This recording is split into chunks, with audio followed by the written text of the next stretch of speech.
Hallelujah. हाँ प्यारे दोस्तों, प्रभु को आशीष दे। आज के शुक्रवार के समय में आज वचन में बातचीत करने से पहले हम अपने जीवन को प्रभु के हाथों में सौंपते हैं। और जितने माता पिता भाई बहन आज इस जगह पर उपस्थिति है प्रभु के वचन को सुनने के लिए और चलने के लिए, उन्हें प्रभु छुटकारा चंगाई सामर्थ्य मिले। आइए अपने आंखों को बंद करते हैं, प्रभु के हाथों में अपने जीवन को समर्पण करते हैं कि परमेश्वर ने वहाँ के गर्भ से हमें रक्षा हिफाजत किया और दिन भर हमारा समाधान सुरक्षा किया। हम धन्यवाद करते हैं, हमें हर प्रकार से मुसीबत से यीशु मसीह बचाया। आइए दोस्तों, हम अपने आंखों को बंद करें और वचन में जाने से पहले अपने दिल और आत्मा प्रभु के हाथों में सौंप दें। हमारे जीवन और सामर्थ्यकारी परमेश्वर पिता, पुत्र और पवित्र आत्मा के नाम से एक बार आपके चरणों तले हम आते हैं। आज की सुबह शाम से लेकर दिन भर तूने रात्रि भर संभाल किया, रक्षा किया। प्यारे परमेश्वर पिता, इस घड़ी इस समय में प्यारे प्रभु हमसे बातचीत करिए। और परमेश्वर पिता, हम प्रार्थना करते हैं प्यारे प्रभु, तेरे दास भक्तों को तू आशीषित कीजिए। कितने लोग ना जाने मर गए, मिट गए, दुनिया से चल बसे, लेकिन पिता परमेश्वर तेरा दया, तेरा अनुग्रह तेरे दास दासी पर, तेरे बेटा बेटी पर बना रहा और जिंदा और चंगा बने हैं और तुझे आत्मा और सच्चाई के साथ आराधना कर रहे हैं। प्रभु हम प्रार्थना करते हैं जितने भी माता पिता भाई बहन बीमार तकलीफ में है, समस्या में तकलीफ मुसीबत में है, प्रभु उन्हें चंगाई और शिफा से भर दीजिए। पवित्र आत्मा, आपके पास उद्धार, मुक्ति, शांति और जीवन है। मेरे प्रभु, मैं आपको धन्यवाद करता हूँ। तेरे दास को इस्तेमाल कर, बातचीत कर, बोलने वाला मैं नहीं, पिता पुत्र पवित्र आत्मा मुझ पर होकर बोले। आज जितने भी प्यारे परमेश्वर पिता आज के दिन में आपको खुदावन आपके करीब आते हैं, प्रभु ने आशीष और शांति और चंगाई दे। और प्रभु जितने वचन को सुनकर चलते हैं उन्हें भी सहायता मदद करो। धन्यवाद पिता, आपके दासों को गंभीर गहराई बातें सिखा, बोलने वाला मैं नहीं, पिता की आत्मा मुझ पर होकर बोले। धन्यवाद के साथ प्रार्थना यीशु मसीह के नाम से मांगता हूँ, आमीन। हालेलुया। परमेश्वर आपको आशीष दे। मेरे प्यारे दोस्तों, प्रभु के वचन को हम जाते हैं और आज हमें बाइबल क्या सिखाती है हम देखते हैं। आज एक उपवास के विषय में आज के वचन पढ़ा जाएगा और हम देख रहे हैं यिर्मयाह उसका 14 अध्याय उसका 12वां पद को हम देखते हैं। हालेलुया। चाहे वे उपवास भी करे तो भी मैं इनकी न सुनूंगा, और चाहे वे होम बलि और अन्न बलि चढ़ाए तो भी मैं उनसे प्रसन्न न होऊंगा। मैं तलवार, महंगी और मरु के द्वारा इनका अंत कर डालूंगा। आमीन। आमीन। आइए अपने वचन के पढ़ जाने के द्वारा इस सांझ के समय में पिता पुत्र पवित्र आत्मा के नाम से धन्यवाद करते हैं। Hallelujah, hallelujah, hallelujah. प्यारे परमेश्वर पिता पुत्र पवित्र आत्मा, प्रभु हम आज के वचन सांझ की वेला में आपके चरणों पर आते हैं। आज सारे विश्वास भाई बहन जाति पर जाति के जीवन में तो कार्य कर, और परमेश्वर जो वचन खुदावंद यिर्मयाह के तूने दिया उस वचन को सुन समझने के लिए और चलने के लिए तेरा दास को इस्तेमाल कर। और मुझे पिता परमेश्वर आत्मा और सच्चाई के साथ बातें कर, क्योंकि तू आत्मा है प्रभु परमेश्वर पिता। जब तेरी आराधना करते हैं लोग तो आत्मा और सच्चाई से करने पाए। प्रभु हम धन्यवाद के साथ प्रार्थना यीशु मसीह की इस वचन के द्वारा मांगते, सुन और कबूल कर, आमीन। हालेलुया। मेरे दोस्तों, हम देख रहे थे कि यिर्मयाह की पुस्तक उसका 14 अध्याय उसका 12 पद में इसमें लिखा हुआ है। एक बार और पढ़िए। फिर चाहे वे उपवास भी करे, चाहे वो लोग उपवास भी करे तो भी मैं इनकी ना सुनूंगा, तो भी मैं इनकी कदापि ना सुनूंगा। और चाहे वे होम बलि और अन्न बलि चढ़ाएं, होम बलि और अन्न बलि भी चढ़ाएं तो भी मैं उनसे प्रसन्न ना होऊंगा। तो भी मैं उनसे प्रसन्न न होऊंगा। मैं तलवार, महंगी और मरी के द्वारा इनका अंत कर डालूंगा। तलवार और मरी के द्वारा मैं इन्हें अंत कर डालूंगा। हालेलुया। परमेश्वर आज लोग एक उचित प्रकार का उपवास रहते हैं। तो मसीह मेरे भाई और बहन, हम देखते हैं उपवास का जो तत्पर है हमारे शरीर के कुछ सामान्य को क्रियाकलापों को न करना है। भूतकाल के सभी पापों को समाधान नहीं है। इसलिए कलीसिया की यीशु मसीह के द्वारा ठहरा गया है। कुछ दुष्ट आत्मा केवल प्रार्थना और उपवास के से निकलती है। और हम देख रहे थे बाइबिल का परमेश्वर कहता है, बाइबिल जो बताती है और बताया गया है अपने आप को नकारना है। तो मरी फैलाऊंगा, महामारी और तलवार से मार, वचन के द्वारा वो मारे जाएंगे, क्योंकि उन लोग ने उपवास को अनुचित रीति से परमेश्वर के उपस्थिति में ना होकर उपवास करते हैं। और अब देखते हैं उपवास को करना साधारण बात नहीं होती है। उपवास को करना एक मन्नते मांगने का बराबर है, सारी चीज को त्याग देना है। तो विशेष करके हम देख रहे थे बाइबिल का परमेश्वर कहता है, पहली बातें हैं पानी और भोजन को। इसमें लिखा हुआ है निर्गमन उसका 34 अध्याय इसका 28 पद में लिखा हुआ है।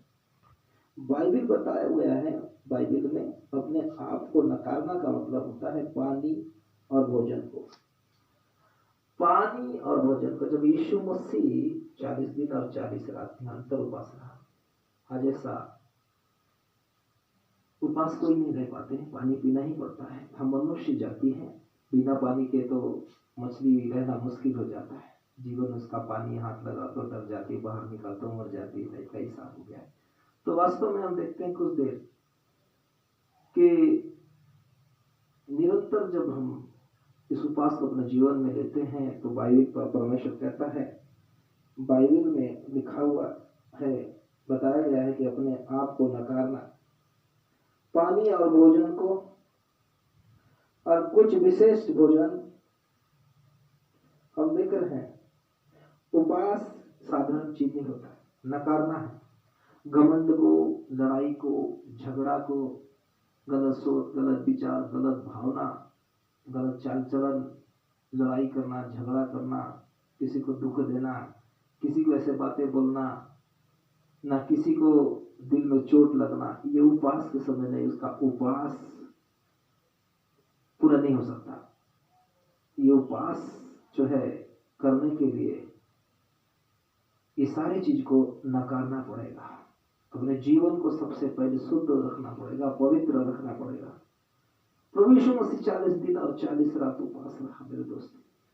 और हम देखते हैं ये सब भोजन और जो भी है इस चीज को नकारना पड़ता है। भोजन के साथ साथ अपनी इच्छा, संसार की इच्छा, हर चीजों को नकारना पड़ता है। तो वो पवित्रता और स्वच्छ उपवास रहता है। हम देखते हैं कि सारा चीज हमारे जीवन में है और हम उपवास रखते हैं तो ये उपवास ऊपर तक नहीं जाती है। आत्मा और सच्चाई को आराधना करना है, और अगर परमेश्वर आत्मा है तो सच्चाई है, और उसकी उपस्थिति में अगर बैठे और आत्मा और सच्चाई सत्कर्म, हमारे उपवास को परमेश्वर ग्रहण कब करेगा? जब हम अपने आप को पश्चाताप करेंगे, जब हम अपने मुंह को, जीवन को, शरीर को हम प्रभु में उपस्थिति में आने से शुद्ध करेंगे। और हम अपने जीवन में किसी को दुख देने का या किसी को मुसीबत या किसी को दिल में ठोकर या दुख पहुंचाने के बातें हम करेंगे तो उपवास का कोई मतलब नहीं। तो हमको ये सब चीज नकारना पड़ेगा। जब हमारे जीवन में प्रभु के कार्य के लिए ठोकर होता है, हमें मन्नत को पूरी करने के लिए ठोकर आती है या ठोकर होता है, ठोकर देते हैं, तो इसको हमको तो छोड़ना पड़ेगा। तो मुझे मेरे भाई और बहन परमेश्वर के वचन में लिखा है, हम देख रहे थे अभी कि पानी और भोजन और कुछ विशिष्ट भोजन जो हम लेते हैं। मसीह मेरे प्रिय भाई बहन, एक बात और आपको बता देना चाह रहा हूँ। निर्गमन उसका 34 का 28 में, व्यवस्था 9 का 9 में लिखा हुआ है, और मत्ती 4 का 1 और 2 में लिखा हुआ है, और लूका 4 अध्याय 1 और 2 पद में लिखा हुआ है, और दानियल 10 अध्याय उसका 3 पद में लिखा हुआ है। हम देख रहे हैं, और पहला कुरिन्थी 7 का 4-5 में लिखा। शिक्षा के लिए उदाहरण एक बात आपको बताना चाह रहा हूं मैं। यशायाह उसका 48 अध्याय 1 का 11 में लिखा हुआ है। उपवास का जो उद्देश्य और स्थिति है मैं आपको बताना जा रहा हूँ। ये उपवास का उद्देश्य और स्थिति, तो हम थोड़ा सा वचन को देख लेते हैं। यशायाह उसका 58 अध्याय इसका 1 और 11 पद में।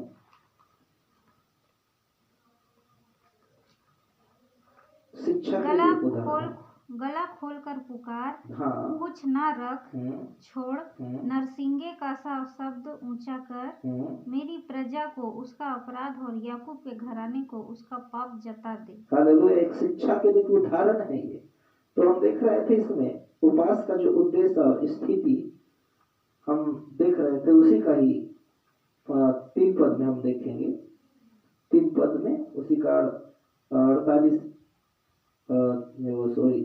58 अध्याय उसका 3 पद में 3 पद देखेंगे। वे कहते हैं क्या कारण है कि हमने तो उपवास रखा। हाँ, देखिए मेरे दोस्तों, ध्यान दीजिए। उपवास का जो उद्देश्य या जो स्थिति है, क्या कारण है जो हमने उपवास रखा। इसकी सुधि नहीं ली, इसकी सुधि नहीं ली, परंतु तूने उसकी सुधि नहीं ली, परंतु तूने इसकी सुधि और उसकी सुधि नहीं ली। हमने दुख उठाया, परंतु तूने कुछ ध्यान नहीं दिया। तूने ध्यान नहीं दिया। फिर से एक बार गलत हो रहा है, शायद हम देख रहे हैं बाइबल में कुछ पढ़ने के द्वारा। क्या कारण है कि हमने तो उपवास रखा। हाँ, क्या कारण है, क्या कारण हो सकता है कि हमने उपवास को रखा, परंतु तूने इसकी सुधि नहीं ली। क्या कारण हमने उपवास रखा और तूने, बाइबल परमेश्वर इसमें बताता है कि तूने हमारे, ऐसा कहता है कि तूने हमारे उपवास को सुधि नहीं ली। हमने दुख उठाया, परंतु तूने कुछ ध्यान नहीं दिया। हमने दुख उठाया, परिस्थिति हुई हमने, परंतु तूने हमें उत्तर नहीं दिया। हाँ, सुनो, उपवास के दिन तुम अपनी ही इच्छा पूरी करते हो। देखिए मसीह मेरे प्रिय भाई, उपवास के दिन क्या लिखा है, तुम अपनी ही इच्छा पूरी करते हो। हाँ, उपवास के दिन हम कभी भी जीवित परमेश्वर की इच्छाओं, आज्ञाओं, उनके नियमों को, उपस्थिति को हम पूरा नहीं करते। हम केवल स्वार्थी के लिए उपवास करते, हम केवल नाम के लिए उपवास करते, हम केवल नाम लेने के लिए, हम अपना नाम, अपना काम के लिए हम उपवास रहते हैं, ताकि हम ईसाई लोग हैं या प्रभु को मानने वाले या धार्मिक लोग हैं, जानकार के लिए। क्योंकि दुनिया में आज सारे लोग उपवास है अपनी इच्छा को पूरा करने के लिए, ताकि जाना जाए कि वो क्रिश्चियन है, जाना जाए कि मसीह को मानता है। लेकिन हमसे अच्छा लोग उपवास करते हैं, अन्य जाति। तो हमारे भेद और उनके भेद में जमीन आसमान फर्क है। लेकिन हम देख रहे हैं क्या कारण है कि परमेश्वर ने उपवास की मन्नतों को पूरा नहीं करता। मसीह मेरे प्रिय भाई बहन, हम देख रहे हैं कि बाइबल विषय में बहुत ही गंभीर बात है। हम अपनी इच्छाओं, अपनी धारणाओं, अपनी रीति रिवाजों पर हम, क्योंकि पुरखाओं से चला रहा है, क्रिश्चियन है या मान के चलो एक नियम है, हम अपनी इच्छाओं को और इच्छाओं की लालसाओं को पूरा करने के लिए हम इस शरीर को उपवास रहते हैं, ताकि हम जाना जाए, पहचाना जाए कि हम ईसाई धर्म वाले हैं या मसीह को मानते हैं। बाइबल कहता है, साफ साफ कहता है। हम आपको उपवास की स्थिति के बारे में बता रहे हैं। हमने पहले पाठ पर पढ़ा था, उपवास एक मन्नत है और कुछ चीजों को नकारना पड़ता है। पानी, भोजन, विशिष्ट चीज को हमारे लिए हम महत्वपूर्ण नहीं देना है।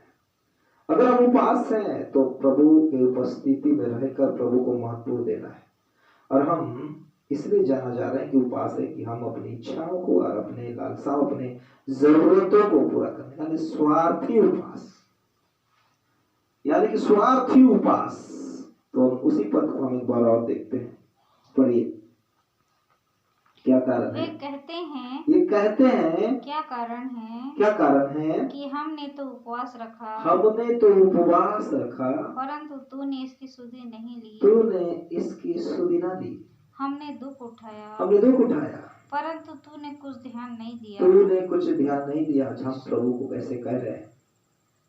फिर आगे सुनो, उपवास के दिन, देखो ध्यान से सुने, उपवास के दिन तुम अपनी ही इच्छा पूरी करते हो। बताया ना, बाइबल का परमेश्वर कहता है हम अपनी इच्छाओं को पूरी करते हैं, प्रभु की इच्छा इसमें नहीं है। और आगे, और अपने सेवकों से कठिन कामों को कराते हो। अपने सेवकों को, प्रभु के सेवकों को, प्रभु के आत्माओं पर चलने वाले, उसके चुने हुए लोग, उसकी इच्छा को पूरा करने वाले, उसके राज्य पर जाने वाले और उसके राज्य को लाने वाले और उसकी उपस्थिति में होकर उसकी आज्ञा को मानने वाले लोगों को कठिन कठिन काम करवाते हैं, उसे जोड़ देते हैं, दुख लगाते हैं, तकलीफ करते हैं, परेशानी करते हैं और उस प्रभु के सेवक का मन को संसार की ओर, हम जब उपवास करते हैं, पिछले पाठ में बताया गया था, वैसे ही हम उसको कर देते हैं, भ्रष्ट कर देते हैं, उसका माइंड कुछ काम नहीं करता। बाइबल में लिखा हुआ है। तो हम देख रहे हैं कि आज हम अपनी ही इच्छाओं के द्वारा स्वार्थी से हम उपवास करते हैं, प्रभु के इच्छाओं को पूरा करने के लिए नहीं, उसकी कामनाओं को पूरा करने के लिए, उसकी योजनाओं को, उसके ठहराए हुए सिद्धांत को, उसके कार्य के लिए हम उपवास नहीं करते। उपवास करना मतलब इस सबको त्याग देना है। हम अपनी इच्छा को, अपने बुद्धि, अपने ज्ञान उसमें नहीं चलने वाला, क्योंकि परमेश्वर पवित्र है तो उन्हें भी पवित्र बनना पड़ेगा। परमेश्वर आत्मा है तो उन्हें भी आत्मा और सच्चाई से आराधना करना पड़ेगा और आराधना सच्चाई से प्रभु की उपस्थिति रहना पड़ेगा। यीशु मसीह संसार में उपवास रहा 40 दिन और 40 रात। कभी भी उसने अपनी इच्छाओं को स्वार्थ और इच्छाओं के द्वारा नहीं चला, पर परमेश्वर की हर इच्छाओं को उसने पूरा किया ताकि वह शैतान भी उसे 40 दिन 40 रात उन्हें परीक्षा किया। आज परिवार के लोग, आज उपवास में रहने वाले दूसरे लोगों को, उपवास जो रहने वाले लोगों को परीक्षा करते हैं, क्योंकि शैतान की ओर से। तो बाइबल का परमेश्वर कहता है, आगे एक बार बोले, वे कहते हैं, हाँ क्या कारण है, क्या कारण है कि हमने तो उपवास रखा, हमने तो उपवास रखा, परंतु तूने उसकी सुधि नहीं ली, तूने उसकी सुधि नहीं ली। आगे, हमने दुख उठाया, हमने दुख उठाया, परंतु तूने उसका कुछ ध्यान नहीं दिया। दुख कैसे उठाया? क्या प्रभु के पुत्र यीशु मसीह के सिवा किसी ने दुख उठाया है? सोचिए, आज किसी ने दुख नहीं उठाया, और दुख उसी से उठाए होंगे और उठा रहे हैं, अपने इच्छा के द्वारा, अपने नियम के द्वारा, अपने स्वार्थ के द्वारा, अपने स्वाभिमान के द्वारा, अपने कार्य के द्वारा और अपने नाम धरे के द्वारा, ताकि मैं क्रिश्चियन हूँ, उपवास हूँ, जाना जाए। वो संसार में दुख उठा रहे, दुख उठा रहे हैं। इसे दुख नहीं समझाया जाता। यीशु ने हमारे लिए दुख सहा ताकि हमारा दुख खत्म हो जाए। और क्यों हम दुख उठा रहे हैं? यीशु ने अपना मौत संसार पर आया, अपनी मृत्यु सही ताकि हम जीवित हो जाए। उसने पापी बना हम पापियों के लिए कि हम धर्मी बन जाए। हमारा झूठ, हमारा लड़ाई, हमारे स्वार्थी के कारण उसने अपना जीवन को हमारे लिए दे दिया। तो हम क्या ये ऐसी उपवास रखना चाहते हैं जो स्वार्थी से और प्रभु के दृष्टि में जो उचित और भला नहीं है, बेकार है, ऐसा उपवास रखना चाहते हैं। मसीह मेरे प्रिय भाई बहन, फिर आगे बढ़े। तूने कुछ ध्यान नहीं दिया। फिर कहते हैं कि ईश्वर तूने मुझे उपवास किया, प्रार्थना किया, मेरा प्रार्थना का उत्तर नहीं मिला, मेरा मांग का जवाब नहीं मिला, मेरा प्रश्न का कोई भी हल नहीं हुआ। क्यों होगा? तुमने तो जो उसकी इच्छाएं थी उसको पूरा नहीं किया। तूने तो अपने ही स्वार्थी इच्छा से, तूने अपनी इच्छा, अपनी भावना के साथ उपवास रहा, तो तेरा उपवास का प्रतिफल कहाँ होगा? मसीह मेरे प्रिय भाई बहन, हम देख रहे हैं। फिर आगे बढ़े। सुनो, उपवास के दिन तुम अपनी ही इच्छा पूरी करते हो। उपवास के दिन बार बार उस चीज को पढ़ रहे हैं, अपनी इच्छा पूरी करते हो और अपने सेवकों से कठिन काम कराते हो। बार बार अपने सेवकों से वही बार बार काम कराते हो, वही कठिन कठिन परिश्रम देते हो, परेशान करते हो। जो उपवास में आत्मा सच्चाई साथ चलने वाला व्यक्ति को ठोकर देते हो। बाइबल का परमेश्वर कहते, हम नहीं कहते, ताकि उसका दिमाग किरकिरा हो जाए, उपवास भंग हो जाए। ऐसे बात बोलते हैं ताकि उसका जीवन में कुछ ना कुछ तकलीफ मुसीबत हो जाता है। आगे बढ़ो और आगे। सुनो, तुम्हारे उपवास का फल यह होता है। तुम्हारा उपवास का जो फल दिखना था नहीं दिख रहा है, ये फल इस प्रकार का दिख रहा है। हाँ, कि तुम आपस में लड़ते और झगड़ते, आपस में लड़ाई करते हो, झगड़ते हो और दुष्टता से घूसे मारते। दुष्टता से मारने की नहीं, मारने से इस प्रकार का हो जाने से दुष्टता की आत्मा आ गई उसके अंदर। और आगे, और जैसा उपवास तुम आजकल रखते हो, जैसा तुम उपवास जो है एक ऐसी रखते हो आज और कल, उससे तुम्हारी प्रार्थना ऊपर नहीं सुनाई, तुम्हारी प्रार्थना, तुम्हारा विनती ईश्वर के पास नहीं जाती और सुनाई नहीं देती उन्हें, क्योंकि तुम्हारा उपवास आजकल रखते हो। और कैसे रखते हो? लड़ाई झगड़ा, पुरानी बातें, पुरे में बीती हुई बातें, पुराना सोच, संसार के सारे सोच और विचार से तुम मन हृदय से नहीं, तुम्हारा स्वार्थी बुद्धि, स्वार्थी दिमाग से प्रभु से प्रार्थना करके मांगते, उपवास करके मांगते हो। तुम कभी नकारते नहीं इस चीज को, ना त्याग देते हो। तुम्हारा उपवास कैसा सुना जाएगा? बहुत से लोग मुझे फोन कहते हैं, प्रभु के दास हमें लिए प्रार्थना कर देना। हम उपवास में हैं, हमने उपवास रखा, हमने वो प्रार्थना किया, हमने दान दिया, सब कुछ किया, लेकिन हमारा परमेश्वर हमारी उपवास की प्रार्थनाओं को नहीं सुन रहा। हमने दुख उठाया। तुमने क्या दुख उठाया? क्या प्रार्थना में मांगा? क्या उपवास रहा जो आजकल रखते हो? ऐसा उपवास परमेश्वर के उपस्थिति में नहीं होती। मसीह मेरे प्रिय भाई और बहन, तो हम देख रहे थे बाइबल का परमेश्वर कहता है उचित उपवास का गुण मैं आपको बताना चाहता हूँ। जो कुछ गुप्त में किया जाए उसके सामने इनाम दिया जाएगा। मत्ती का हम 6:17-18 में देखते हैं। उचित उपवास का गुण जो है, जो कुछ गुप्त में किया जाए और उसके सामने इनाम दिया जाएगा। और वो इनाम है आत्मिक और सामाजिक सताव से छुटकारा। किस किस से? मत्ती का हम देख रहे थे 6 अध्याय का उसका 6वां पद 10वां पद में लिखा हुआ है, और 6 अध्याय का 17 पद में और 18 पद तक लिखा हुआ है। और उसमें लिखा हुआ है भजन संहिता का 35 और 13 में भी आत्मिक और सामाजिक सताव से छुटकारा। आत्मिक और सामाजिक सताव से छुटकारा, तब वो उपवास पूरी होती है। आत्मिक से भी अच्छा, संसारिक में भी, सामाजिक में भी आत्मा और सच्चाई साथ उपवास रहना, ये है उपवास का उचित, जो उचित उपवास के गुण होते हैं। मसीह मेरे प्रिय भाई बहन,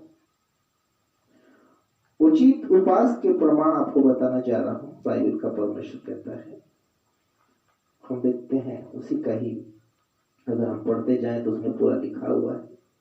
बाइबल का परमेश्वर के वचन में मत्ती उसका 6 अध्याय समग्र हम पढ़ते जाएंगे, 9 पद से पूरा 10 पद तक, 13 पद तक हम पढ़ लेंगे। देखिए इसमें लिखा हुआ है, 6 अध्याय उसका 9 से 13 पद तक पढ़ते जाइए, या 10 से पढ़िए। 6 अध्याय उसका 9 से 10 तक पढ़िए। 10 अतः तुम इस रीति से प्रार्थना किया करो, इस रीति से प्रार्थना किया करो, हे हमारे पिता, हे हमारे पिता, तू जो स्वर्ग में है, तू जो स्वर्ग में है, तेरा नाम पवित्र माना जाए, तेरा नाम पवित्र माना जाए, तेरा राज्य आए, तेरा राज्य आए, तेरी इच्छा जैसे तेरी इच्छा जो स्वर्ग में पूरी होती है वैसे पृथ्वी पर भी हो। देखिए, एक बहुत बड़ी महत्वपूर्ण बात है, जो स्वर्ग के लिए किस प्रकार का प्रार्थना किया जा रहा है, उस पृथ्वी में ही रहकर जैसे आत्मिक है ऐसे संसारिक में भी हम प्रार्थना और विश्वास से और सच्चाई के साथ, आत्मा और सच्चाई के साथ नम्र और दीनता होकर के हम प्रार्थना करें। कुछ ऐसे संसार में हमारे जीवन की बातें जो है इसको हमारे मुंह से ना निकले, ना हम अपने जीवन से एक रुकावट का कारण ना हो, या हम अपने जीवन से ये सब चीज को जो प्रभु के उपस्थिति में और स्वर्ग पर हमारी प्रार्थना सुनने में रुकावट होती है, इसे हम नकार दें। जैसा भोजन को नकार देते हैं, पानी को नकार देते हैं, संसार की सब चीजों को, संसार के वातावरण को भी नकार देते हैं। हमें आत्मिक वातावरण और उसके इच्छा जो पसंद आता है वही वातावरण करें। हालेलुया।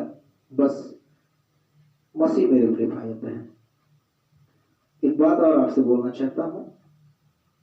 उपवास के साथ सबसे बड़ी बात है, यर्मिया की पुस्तक में लिखा हुआ है 10:6 में,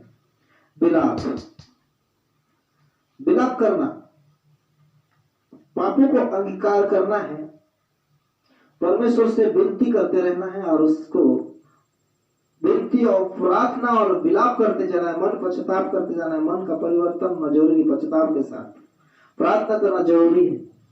विलाप करना, गिड़गिड़ाना, प्रभु से अपने पापों को मानकर छोड़ना। और बाइबल का परमेश्वर कहता है विलाप और पापों के लिए अंगीकार करना। हम देख रहे थे यर्मिया 10:6 में लिखा हुआ है, पहला सामुएल 7:6 में लिखा हुआ है, पापों को अंगीकार करना, परमेश्वर से विनती करने और उसकी आवाज को सुनना। सबसे बड़ी बात, परमेश्वर से विनती करना, उसकी इच्छा अनुसार चलना और विलाप करना और सारे संसार के कार्य को नकराना, ध्यान नहीं देना। और विशेष करके बात है, परमेश्वर क्या कहता है उपवास में, तुम्हारी मन्नतों के जरिया या तुम्हारे प्रार्थना के जरिया, तुम्हारा मांगने के जरिया परमेश्वर को शब्द कहता है उपवास रहने वालों को। क्या आप और हमने कभी उसकी आवाज को सुना है? नहीं, केवल हम मांग रहे हैं, कर रहे हैं, लेकिन हम उसकी आवाज को नहीं सुन रहे हैं। हम उसकी आवाज को सुनना है। जब हम उसकी आवाज को सुनेंगे तभी हमारी उपवास को परमेश्वर सुनेगा। हम प्रभु की आवाज को नहीं सुनते तो प्रभु हमारा आवाज कैसे सुनेगा? उसकी आवाज को सुनना कि तुम्हारा उपवास का फल तुम्हें मिलेगा जो तूने उपवास किया है। मसीह मेरे प्रिय भाई और बहन, परमेश्वर की अच्छी इच्छा। दूसरा इतिहास की पुस्तक में लिखा है 20:3 में, और विशेष करके लिखा हुआ है मत्ती 6:16 और 18 में लिखा हुआ है, एकांत में, दिखावे के लिए, दिखावट के लिए नहीं। मसीह मेरे प्रिय, एकांत में हमें प्रार्थना प्रभु से पुकारना है, उपवास के साथ यह नहीं, महीन और उदास के साथ नहीं। बाइबल मत्ती 6:16-18 में लिखा हुआ है, बाइबल का परमेश्वर उपवास के समय में व्यवहारिक विचार नहीं। तो हम देख रहे हैं कि संसार में व्यवहारिक विचार हमारा जीवन में आता है। हमारा व्यवहार का विचार, हमारा व्यवहार का बुद्धि, व्यवहार का सोच, हमारा व्यवहार में जो हो रहा है हम उसको मुंह से बोल देते हैं। और हमारा जीवन में हम देख रहे हैं उपवास के साथ यह नहीं करना है। हम मलिन करते हैं, उदास हो जाते हैं और उदास कर देते हैं, किसी को ठोकर चोट पहुंचा देते हैं। उपवास के समय में हम क्या करते हैं? व्यवहारिक विचार करते हैं। जब भोजन ना दिया जाए तो पानी का भी प्रयोग किया जा सकता है। भोजन ना दिया जाए तो पानी का भी प्रयोग किया जा सकता है। मसीह मेरे भाई और बहन, तो हम देख रहे थे बाइबल का परमेश्वर जब यहाँ उपवास कर चुका, उसे भूख लगी। जब यीशु मसीह उपवास किया तो एक बहुत भूख यीशु मसीह को लगी। तो देख रहे हैं बाइबल में लिखा है या ऐसा नहीं है जो उसके बाद में उसे प्यास न लगी होगी। आप पढ़ सकते हैं मत्ती रचित सुसमाचार उसका 4 अध्याय मत्ती का 1 और 2 में लिखा हुआ है। लूका 4 अध्याय 1 और 2 में लिखा हुआ है। मसीह मेरे प्रिय भाई, उसके 7वां पद तक लिखा हुआ है।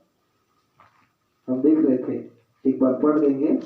मत्ती 4 अध्याय 1 और 2 में पढ़ देंगे। मत्ती 4 अध्याय 1 और 2 पद। तो हम देख रहे थे मसीह मेरे प्रिय भाई और बहन, 7वें में लिखा हुआ है, 15 में लिखा हुआ है। तब आत्मा यीशु को जंगल में ले गया। तब आत्मा यीशु मसीह को जंगल में ले गया ताकि इब्लिस से उसकी परीक्षा हो। इब्लिस जो संसार का शासक है और संसार का राजकुमार है, धोखा देने वाला, छल कपट करने वाला, बुराई करने वाला, दबाव डालने वाला, संसार के कार्यों पर जबरदस्ती प्रेशर करने वाला, उसको जंगल में ले गया ताकि उससे परीक्षा हो।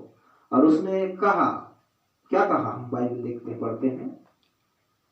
वह 40 दिन और 40 रात यीशु मसीह ने परमेश्वर की इच्छाओं को पूरी करने के लिए सारे चीज नकारा। 40 दिन और 40 रात निरंतर उसने फास्टिंग रहा, उपास रहा। तब उसे भूख लगी। तब वो खत्म हो गई ना, 40 दिन और 40 रात उसे भूख लगी और प्यास लगी। तब परखने वाले ने पास आकर उससे परखने वाले ने, देखिए, उपास रहा तब से भी खत्म भी नहीं हुआ था और उसे परखना शुरू हो गया। आज बहुत से लोग व्यवहारिक में, मन में, मुंह में जो भी आए, जैसा भी हो, रहते हुए भी और लोग को रहते हुए, करते हुए भी, उपवास रहते हुए अपने मुंह से ये सारे बातें, संसार की व्यवहारिक बातें कहते हैं, बताते हैं, बोलते हैं। किसी का दिल दुख दहता है, किसी को क्या होता है। तो हम देख रहे हैं ये लड़ाई शैतान की ओर से होता है जो परीक्षा करता है। निरंतर सारे चीजों को यीशु मसीह ने, संसार के सारे चीजों को उसने नकारा, त्याग दे दिया था। और उसने परमेश्वर की उपस्थिति में बैठकर परमेश्वर के कार्य को उसने क्या किया? पूरा करने के लिए उसने 40 दिन 40 रात उपवास रहा। निरंतर भोजन को, पानी को नकराया, बुरी आत्मा, बुरी चीजों को, बुरी सोच, बुरी विचार, बहुत से उसके क्या संसार में आया था, क्या वो नहीं देखता था? क्या सब चीज जानता था? कहाँ क्या हो रहा है, कैसे क्या हो रहा है, सब चीज जानता था वो। लोग मुझे कौन धोखा देंगे, कौन नहीं, वो अंतर्यामी था, वो सब चीज जानता था।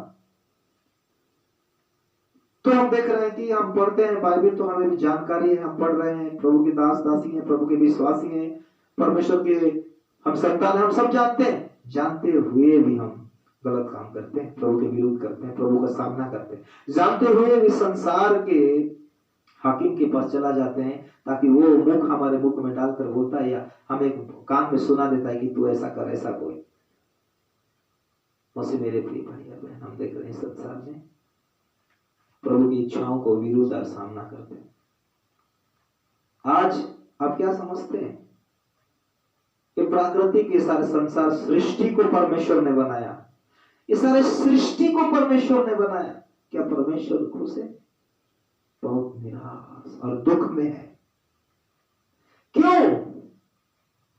क्योंकि ये सारे सृष्टि को, सारे प्रकृति को जो परमेश्वर ने बनाया कितना अच्छा और भला था, परंतु आज सारी सृष्टि को परमेश्वर ने बनाया, क्या प्रभु खुश है? नहीं। इसलिए खुश नहीं है, दुखित है कि उसके कार्य जो सृष्टि को हम खराब कर रहा है, हम उसकी सृष्टि को खराब कर रहे हैं, उसकी सृष्टि को बिगाड़ रहे हैं, उसकी सृष्टि को तोड़ रहे हैं, मोड़ रहे हैं, उसकी इच्छाओं को हम नहीं करते, उसकी इच्छाओं को हम विरोध और सामना कर रहे हैं परमेश्वर को।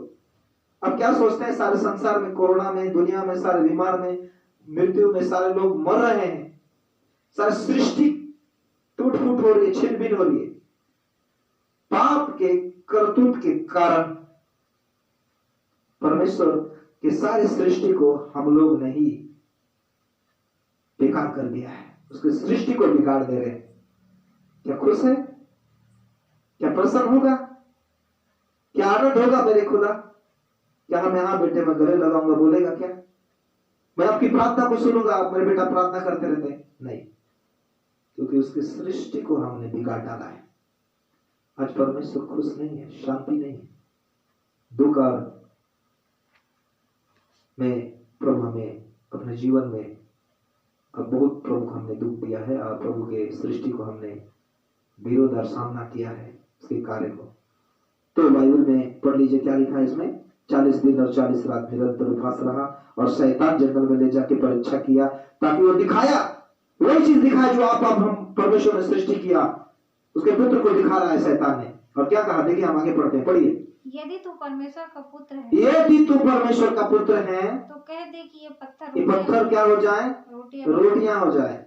यीशु ने उत्तर दिया, यीशु मसीह ने उत्तर दिया, लिखा है केवल मनुष्य रोटी से नहीं, मनुष्य रोटी से नहीं, परंतु हर एक वचन से जो परमेश्वर के मुख से निकलता है जीवित रहेगा। हालेलुया, जीवित रहेगा।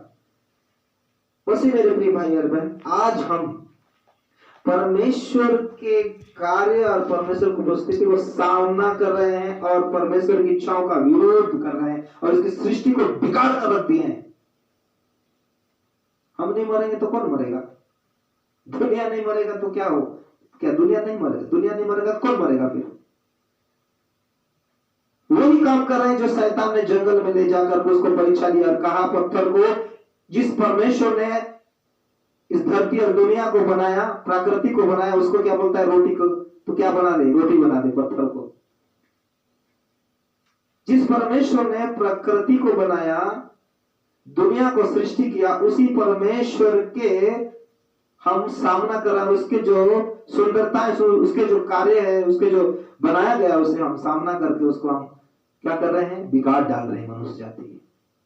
क्या सोचते हैं? धर्मी मरने से खुश हो जाते हैं, पापी मरने से खुश हो जाते? नहीं, धर्मी मरने से भी खुश नहीं होता है, पापी मरने से भी खुश नहीं होता है, परंतु आत्मा को जीता जाता है, बचाया जाता है और एक आदमी पाप से बच जाता है तो वो परमेश्वर खुशी होता है।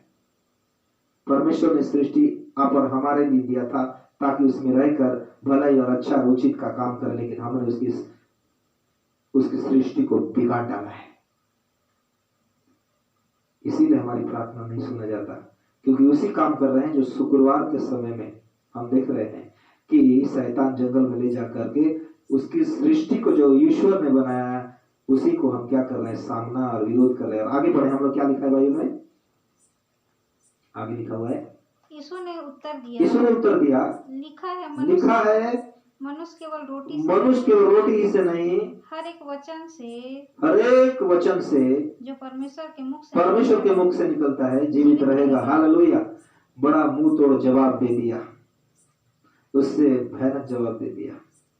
मेरा लोग, मेरा वचन जो सच्चाई है, विश्वास है, मेरा आज्ञा है, मेरे वचन के अनुसार चलेंगे और जीवित रहेंगे, रोटी ही से नहीं। हमारे बाप दादू पुरखा ने उस मन्ना को खाकर, जो स्वर्गदूत खाते थे, उसको मनुष्य इस्राएल लोग ने खाकर मर गया। ये रोटी हम जो संसार में खाना पीना खाते हैं उससे बढ़कर है परमेश्वर की उपस्थिति और उसकी पवित्र आत्मा और वचन। शैतान को मुंह तोड़ जवाब दे दिया। शैतान ने उसी परमेश्वर को संसार में जंगल में ले जाकर के परीक्षा और सामना किया। आगे और दूसरा बात पढ़े, दूसरा वचन उसी का।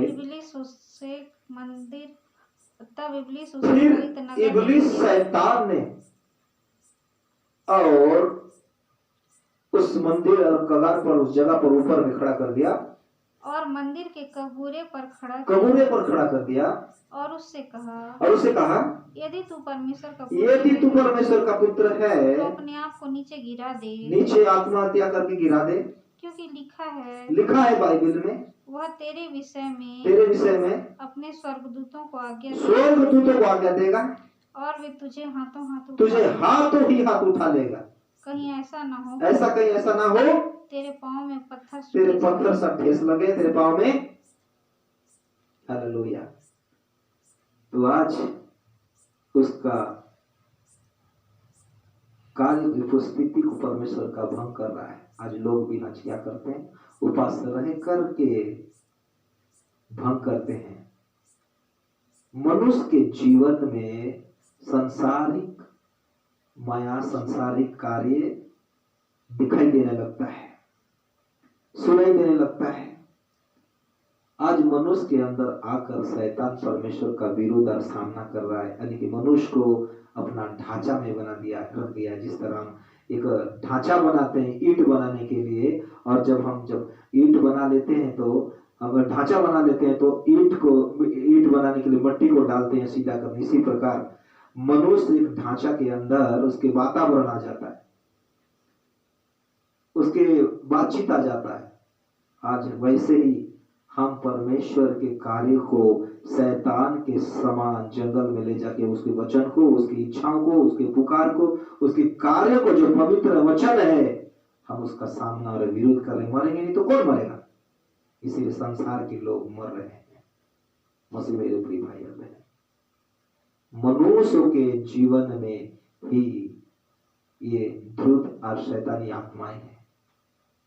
जो उसने अगर वचन को सुना होता, आज्ञा को माना होता, संसार में इस प्रकार का मुख से बातचीत ना करना होता, तो उसके वचन के अनुसार जीवित रहता और उसकी उपासनाओं को, उसकी इच्छाओं को परमेश्वर सुन करके उनकी मन्नतों को पूरा कर देता।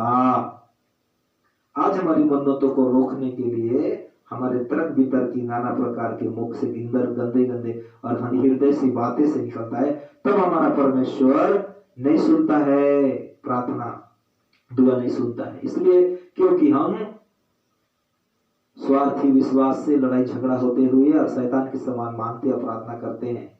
अच्छा प्रार्थना दुआ करते हैं, परंतु हम उसके कार्य को करते हैं। जिस तरह पिछले दिनों में कुछ वचन में मैं कह दिया था, चर्च में शैतान है।